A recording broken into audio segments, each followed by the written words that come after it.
Oh, lovely shot. টি-20 বিশ্বকাপের ফাইনালে ভারতকে জেতাতে গুরুত্বপূর্ণ ভূমিকা নিয়েছিলেন বিরাট কোহলি। তার 59 বলে 76 রানের ইনিংস না থাকলে ভারতের জেতা হতো কিনা তা প্রশ্ন সাপেক্ষ।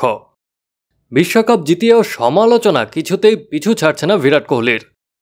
আবার নতুন করে উঠেছে স্ট্রাইক রেট বিতর্ক, আর তা উস্কে দিয়েছেন ভারতীয় দলের প্রাক্তন ক্রিকেটার সঞ্জয় মাঞ্জরেকার।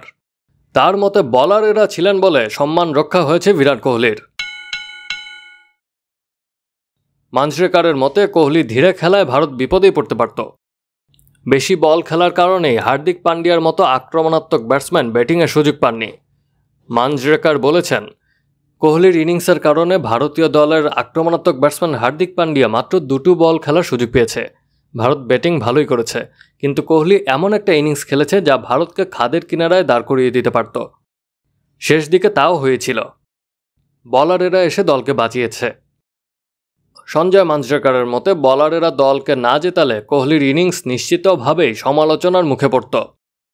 তিনি বলেছেন, ভারত একটা সময় হারের মুখে ছিল।